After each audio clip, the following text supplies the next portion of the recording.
Bismillahirrahmanirrahim. Hello, my dear honors second year student, a new honors second year student. How are you? I know that you all are fine, and you know that pandemic is again increasing day by day. So suspended our all classes, and we are again come in online class.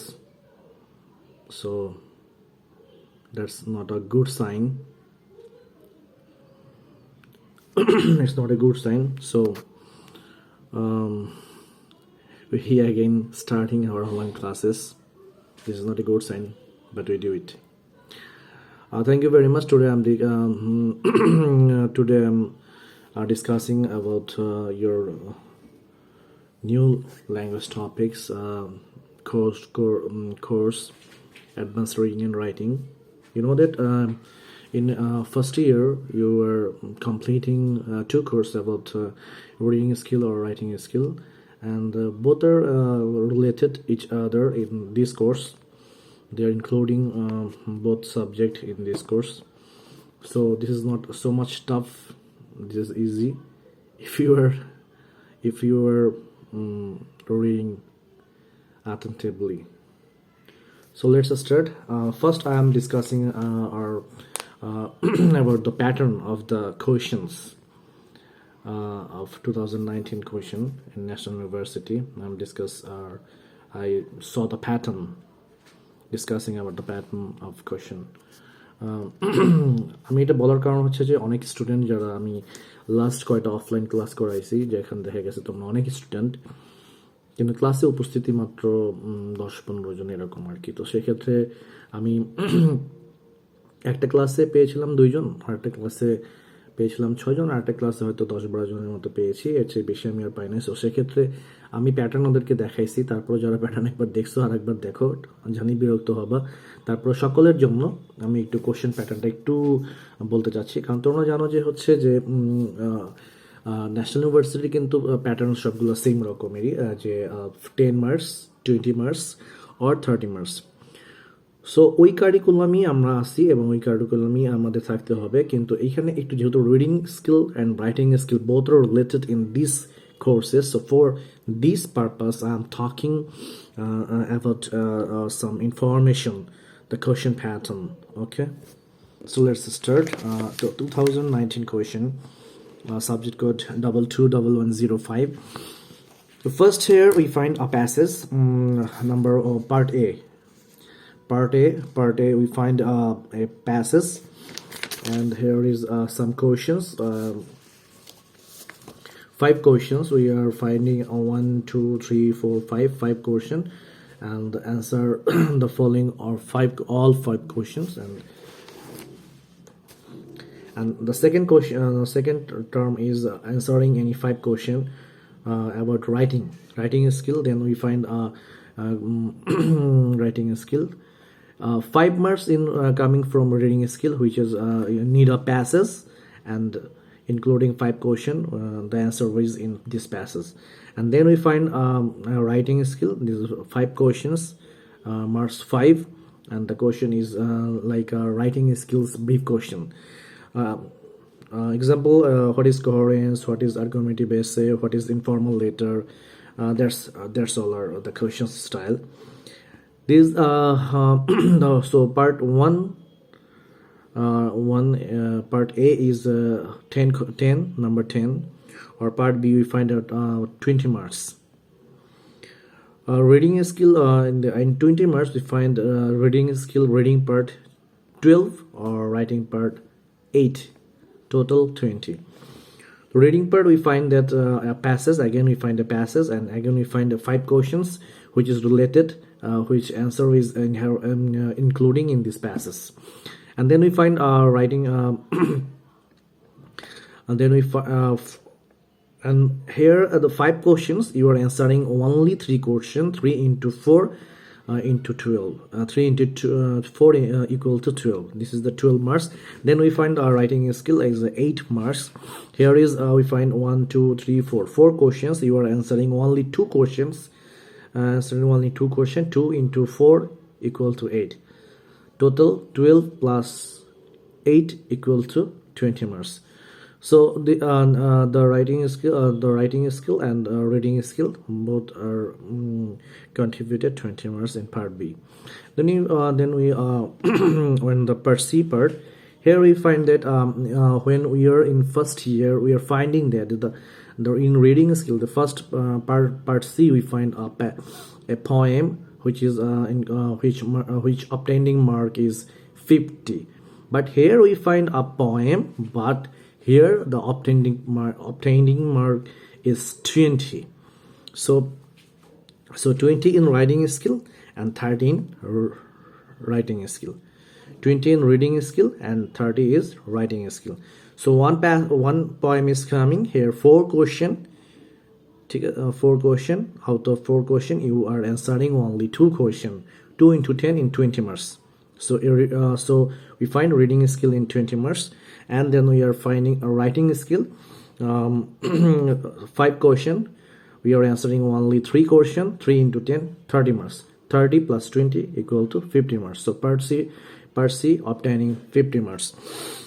The question pattern of writing skill of 30 marks I'm discussing. Write an application. Here you find application, amplification, report, or paragraph or notice you are finding here.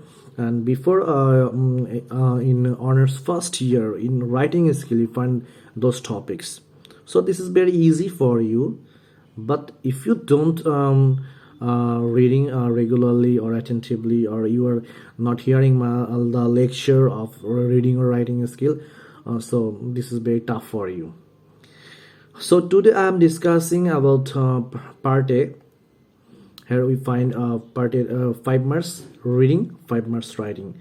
So reading এ তোমরা যেটা পাবা সেটা হচ্ছে তোমার হচ্ছে একটা passage পাবা, সেই প্যাসেজ থেকে তোমাদের 5টা অ্যান্সার করতে হবে। আর রাইটিং এ হচ্ছে আমরা যে ব্রিফ কোশ্চেনগুলো পড়ে আসছি অনার্স ফার্স্ট ইয়ারে, সেই ব্রিফ কোশ্চেনগুলো থেকে কিছু 5টা কোশ্চেন থাকবে, সেখান থেকে তোমরা অ্যান্সার করতে হবে। সো আমি আজকে তোমাদের রাইটিং এবং হচ্ছে প্যারাগ্রাফ এখান থেকে কিছু ব্রিফ কোশ্চেন পড়াবো, ইম্পর্টেন্ট ব্রিফ কোশ্চেন। এগুলো আগেও আমি পড়াইছি ফার্স্ট ইয়ারে, হয়তো তোমরা ভুলে গিয়েছো। তারপর আমি একটু তোমাকে আরেকবার পড়াবো, রিভাইজড করবো। Okay, let's start. The first question is the first brief question in writing a skill in part A. Write down the name of stages of writing process. যেটা রাইটিং প্রসেসের কয়টা স্টেজ থাকতে পারে, ঠিক আছে? আমরা জানি pre writing, writing, revising, editing and publishing. প্রথম প্রি রাইটিং, একটা আমরা রাইটিং এর আগে আমরা এটা আর কি প্রাথমিক এক ধারণা নিব। এরপর আমরা রাইটিং এ চলে যাব, এরপর আমরা লিখবো। লেখার পরে আমি রিভিশনে চলে যাব, সেখানে আমি দেখবো যে কোনো ভুল আছে কিনা। আর একবার আমরা এডিটিং করব, এডিটিং এর সময় হচ্ছে আমরা আবার একবার ভুল টুল দেখবো, আবার হচ্ছে সেটা ঠিক করব, ঠিক আছে? দেন পাবলিশিং, এরপর আমরা কি করব, পাবলিশ করে দেবো এটা। ওকে, সো রাইটিং প্রসেসে 5টা জিনিস থাকে: pre writing, writing, revision, editing and publishing. Okay, this is your answer. This question is coming in 2019 in National University. Then we find another question, what is brainstorming? You find this question in first year. Okay, so again I am discussing about this question. Brainstorming is a process generating creative ideas. ঠিক আছে, এটা এমন একটা process যেটা তোমার ভিতরে সৃজনশীল idea তৈরি করবে, ধারণা তৈরি করবে, solution through intensive group discussion. এবং এটার সলিউশনটা হবে হচ্ছে কয়েকজনের গ্রুপ ডিসকাশনের মাধ্যমে এটার সলিউশনটা তোমার আসতে পারে, ঠিক আছে? Every participant is encouraged to think freely and suggest as many ideas as possible about the solution of any problem. যে কোনো একটা প্রবলেমে তোমরা হচ্ছে গ্রুপ মেম্বাররা বসবে সেখানে, এবং তারা ফ্রিলি তাদের চিন্তা ভাবনা, তাদের সাজেশন এগুলো দিয়ে যাবে, এবং সবগুলো সাজেশন, ধারণা সবগুলো একত্রভাবে করে আমরা সেই প্রবলেমের একটা সলিউশন বের করব। This is called brainstorming. I know that this is the difference between honors first year or second year, the difference in this answer. So then the next question is, what is editing? Editing টা কি জিনিস? এটা তোমরা হয়তো বলার সাথে সাথে হয়তো বুঝতে পারতেছো যে এডিটিংটা আসলে কি জিনিস। সেখানে তারপর আমি একটু বলি, editing is a stage of the writing process in which a writer or editor strives to improve a draft by correcting its grammatical, spelling, factual errors, and by making words and sentences clearer, more precise, and more effective. এখানে যেটা বলছে হচ্ছে তোমার editing এমন একটা stage of writing যেখানে কি করা হয়, এডিটরদের কাজ হচ্ছে ড্রাফটটাকে ইমপ্রুভ করা, উন্নত করা, কারেকশন থাকলে সেটা কারেক্টিং করা, দেন হচ্ছে তোমার গ্রামাটিক্যাল যে প্যাটার্নগুলো থাকে সেই গ্রামাটিক্যাল প্যাটার্নে যদি আমাদের কোনো ভুল থাকে সেটা ঠিক করে ফেলা, দেন হচ্ছে তোমার যদি আমাদের স্পেলিংয়ে সমস্যা থাকে, তারপর হচ্ছে আমাদের যদি ওয়ার্ড বা সেন্টেন্সগুলো আরও ক্লিয়ার করতে হয়, প্রিসাইজ করতে হয়, স্টাইলটা যদি একটু চেঞ্জ করতে হয়, ঠিক আছে, সেগুলোকে আরও একটু ইফেক্টিভ করার জন্য যা যা করা দরকার সেটা আমরা এডিটিংয়ে সেরে ফেলবো।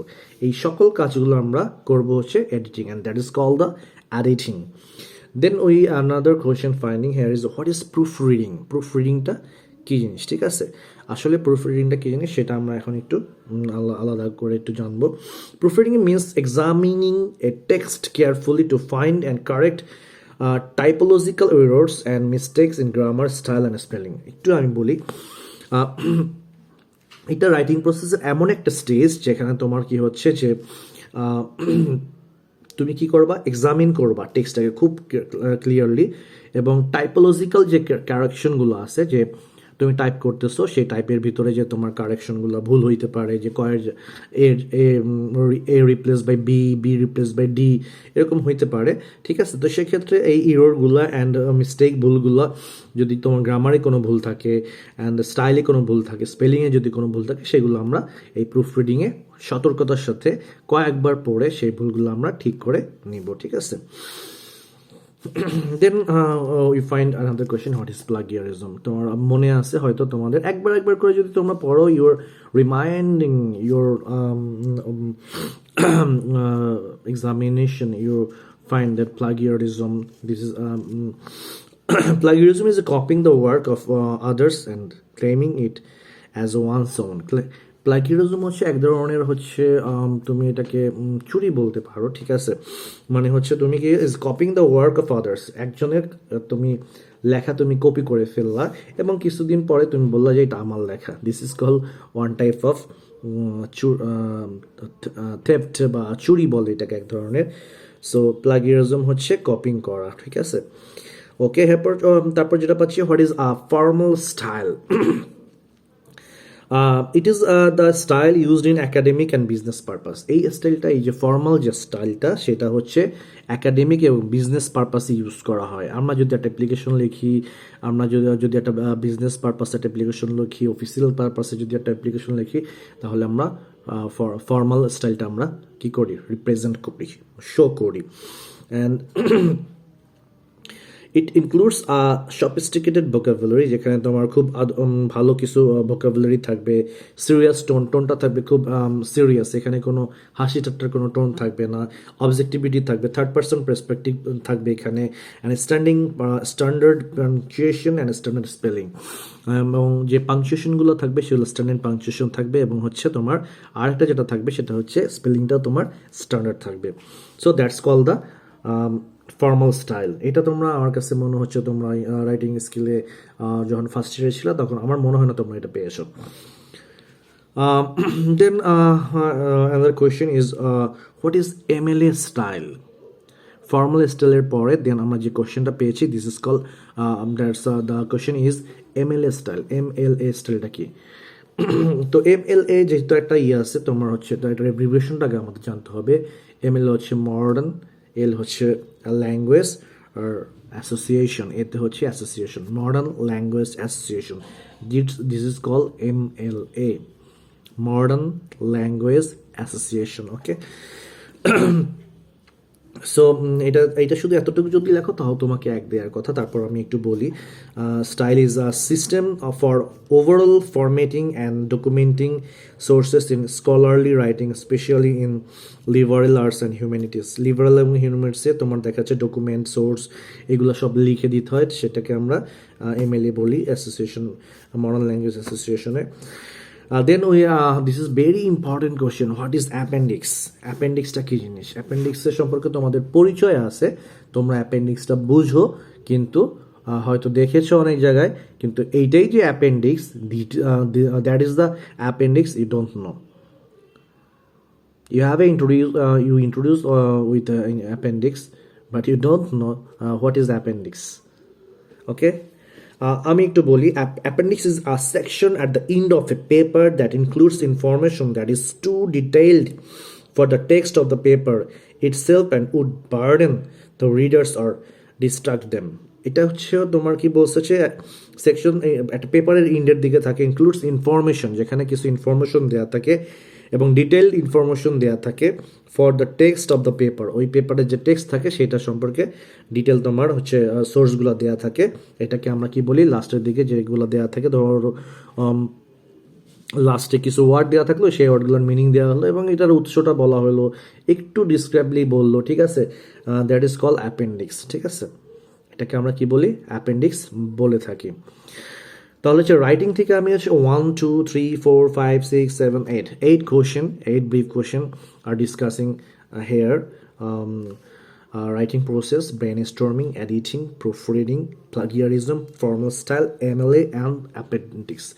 These all are so much important brief question for you. Okay, now I am discussing about another topics is paragraph. Paragraph থেকে আমি কিছু তোমাদের brief question আলোচনা করব, তোমরা একটু মনোযোগী হবা। আর আমার মনে হয় তোমরা সবাই বই কিনে ফেলছো, যদি না কিনে থাকো তাড়াতাড়ি কিনে ফেলো এবং পড়ালেখা শুরু করো। আমরা খুব আশাবাদী যে খুব শীঘ্রই হয়তো আবার কলেজ খুলে যাবে। আর তোমরা তো জানো যে যারা তোমরা মডেল কলেজের যে আমাদের 22/2/2022 সালে তোমাদের একটা পরীক্ষা হওয়ার কথা ছিল, তোমরা জানো, অলরেডি রুটিন হয়ে গিয়েছে এবং সেই রুটিন পাবলিশ করা হয়েছে। তো সেক্ষেত্রে যদি ফেব্রুয়ারি আগে আমাদের কলেজ খুলেই যায়, তাহলে 22 তারিখে যদি ফেব্রুয়ারির 22-এর আগে যদি আমাদের কলেজ খুলে যায়, তাহলে 22 তারিখ তোমাদের পরীক্ষা হবেই। আর যদি এর পরে খুলে, তাহলে যখনই খুলবে তখনই হয়তো তোমাকে এটা বলতে পারে যে তোমার যে পরীক্ষা হবে। আর এরকমও হইতে পারে তোমাদের, আমি শিওর না, তারপর আমি তোমাদেরকে একটু বলি, সেটা হচ্ছে যে তোমাদের 22 তারিখই পরীক্ষা হইতে পারে। ওকে, 22 তারিখে পরীক্ষা হইতে পারে, তোমাদের হয়তো প্রশ্ন এবং খাতা এসে নিয়ে যেতে হবে এবং অ্যাসাইনমেন্ট আকারে সেই খাতা লিখে একটা নির্দিষ্ট ডেটে আবার জমা দিয়ে যেতে হবে। আমার কাছে মনে হয় এটাও হইতে পারে, আমি শিওর না, I am not sure. Okay, so now I am discussing about paragraph 1 2 3 4 question I am discussing in here. What are the essential elements in a paragraph? তোমরা সবাই জানো, তারপর আমি আরেকবার বলে দেই। The good paragraph are unity, order, coherence and হচ্ছে completeness। এই জিনিসগুলো খুবই খুবই খুবই বেশি ইম্পর্টেন্ট একটা প্যারাগ্রাফের জন্য। What is topic sentence in a paragraph? একটা প্যারাগ্রাফের টপিক সেন্টেন্সটা কি জিনিস? It is the single most important sentence in a paragraph. The single sentence but most important sentence in paragraph, and it is the key sentence of that paragraph. এবং বলা যায় হচ্ছে একটা প্যারাগ্রাফের যে কি সেন্টেন্স সেটা হচ্ছে এই topic sentence. Okay, then we find what you mean by developers in a paragraph. একটা প্যারাগ্রাফের ডেভেলপার্স বলতে তুমি কি বোঝো? ঠিক আছে, by the developers in a paragraph I understand the sentence that follow the topic sentence and logically develop the ideas stated in the topic sentence. মানে হচ্ছে এখানে ডেভেলপার্স বলতে বোঝা হচ্ছে যে জিনিসটা তোমার টপিক সেন্টেন্সকে ফলো করবে এবং সে ফলো করার পরে লজিক্যালি সেই টপিক সেন্টেন্সটাকে নিয়েই সে কী করবে, বাকি সেন্টেন্সগুলো ওয়ার্ডগুলো এগুলোকে ডেভেলপ করবে। ঠিক আছে, এবং হচ্ছে একটা পারফেক্ট জায়গায় গিয়ে পৌঁছাবে, সেটাকে আমরা ডেভেলপার্স বলে থাকি। So developers in a paragraph understand the sentence that follow the topic sentence and logically develop the ideas stated in the topic sentences.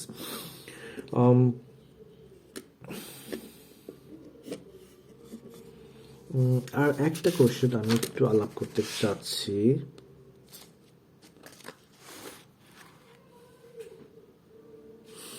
Linkers সম্পর্কে তোমাদের ধারণা আছে, আমি জানি তোমরা ইন্টারমিডিয়েটে লিঙ্কার্স পড়েছো। We are fine linkers in intermediate